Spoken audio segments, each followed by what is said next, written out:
Il est 6h15, Alexandre Lemaire. Bonjour Laurent Tessier. Bonjour Alexandre, bonjour Marion, bonjour à tous. Rédacteur en chef de l'émission Pascal Pro et vous, à partir de 11h sur Europe 1. Alors tout à l'heure, vous allez revenir bien sûr, Laurent, sur l'élection présidentielle américaine. Qui de Kamala Harris ou de Donald Trump va l'emporter ?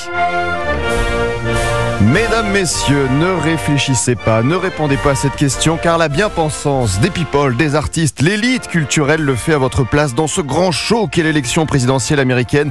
Les chanteurs, les acteurs s'engagent comme Harrison Ford.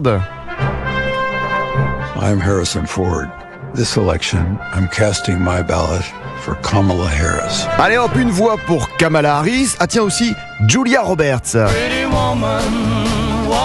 qui a posé sa voix dans un spot publicitaire de 30 secondes. On voit une femme qui cache à son méchant mari pro-Trump son vote pour Kamala Harris. In the one place in America where women still have a right to choose.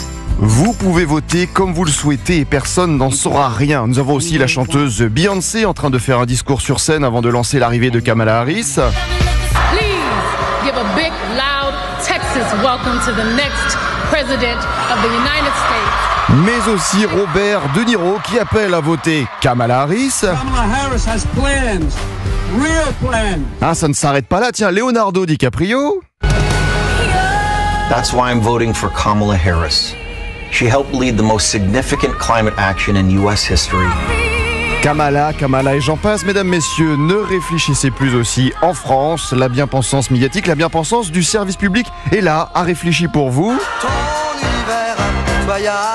Avec vos impôts, l'argent que vous leur donnez généreusement, un service public en campagne sur France Inter. Quand on lit Umberto Eco et sa définition du fascisme au milieu des années 90, on a quelques points communs. On a d'un côté une féministe progressiste, humaniste, pro-LGBT et de l'autre un misogyne conservateur raciste homophobe. Et la semaine dernière, ils ont même demandé l'avis d'un grand spécialiste politologue, le chorégraphe Benjamin Millepied. C'était hyper dur de vivre aux États-Unis pendant que Trump était au pouvoir. Et je dis ça pour moi, mais ça va être catastrophique s'il est élu. Un service public en campagne aussi sur France Info. Il faut aussi penser que comme il fait le pitre, il est amusant. Quand on pense à Hitler, moi j'ai entendu des gens expliquer, des historiens, que Hitler, en fait, les gens le trouvaient drôle. Toute personne censée craint l'élection de Donald Trump. Un service public en campagne sur France 5 le week-end dernier avec le thème « Trump, le nouveau visage du fascisme ».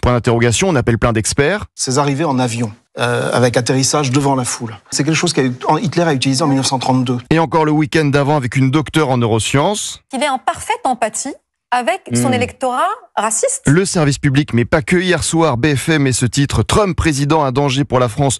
Point d'interrogation, une bonne annonce de l'élection légèrement orientée. L'ancien président plus incontrôlable que jamais ou la vice-présidente qui a redonné espoir aux démocrates. Et vous savez, Europe 1 dans l'émission, nous aurons tout à l'heure un pro Donald Trump et un pro Kamala Harris. Ça s'appelle le débat à la bien-pensance médiatique, la bien-pensance culturelle. À tout à l'heure, Laurent Tessier, merci.